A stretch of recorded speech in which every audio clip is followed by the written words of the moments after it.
My name is Joey Ramirez, and I am a digital reporter for the Los Angeles Lakers. I always knew I wanted to work in sports growing up. I think it was third grade. My mom, she told me, "What do you want to be when you grow up?" I didn't know, and she said, "Well, you could get paid to be on SportsCenter." I was like, "Seriously? People get paid to do that kind of thing?" So that kind of put it in my head in the beginning, and then high school, I fell in love with English class, fell in love with writing. From there, I went to UH, which is where I really stepped up as a writer, as a journalist. I kind of learned everything that I needed to know at UH. Being at Kaleo and by proximity, being at UH, really, it was the step I needed.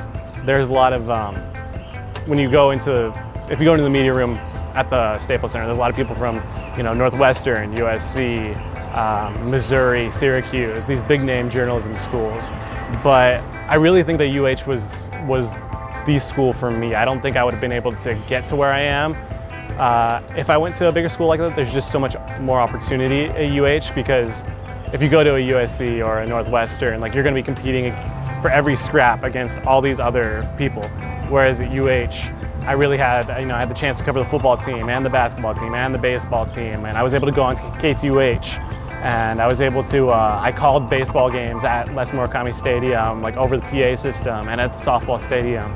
So I feel like UH really just put a lot on my plate that I was able to kind of parlay into getting this Lakers job, including that my first year with the Lakers, I was actually an intern. I was still going to UH online, and that was kind of one of the things that my now boss says impressed him the most when I applied, is that I had the foresight to be able to know that I wanted to do something big for an internship my senior year, and to have the foresight to do online classes in order to make that happen. And that definitely couldn't have happened if UH wasn't so progressive with their outreach college.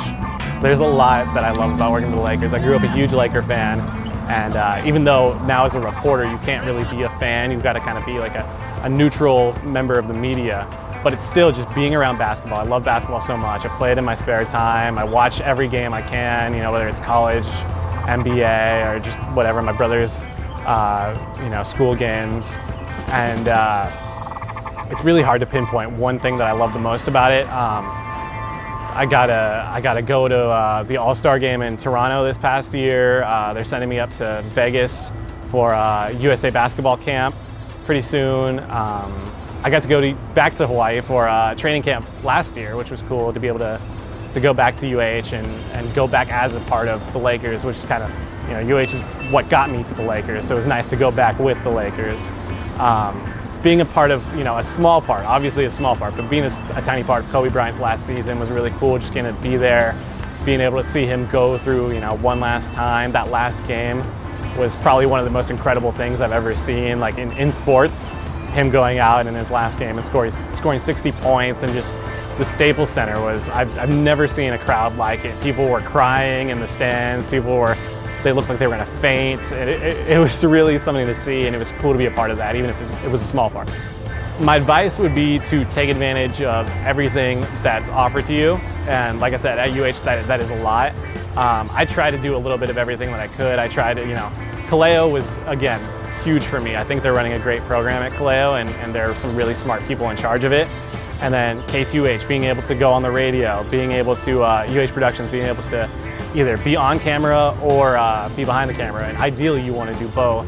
I miss a little bit about everything about Hawaii, because there's nothing like the beaches there. The people there are, I don't think I would have been here if the people there weren't so welcoming.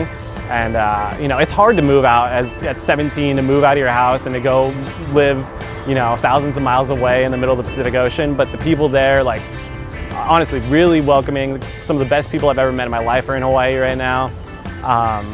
And yeah, the food there too, oh my God, the fish there is just the best.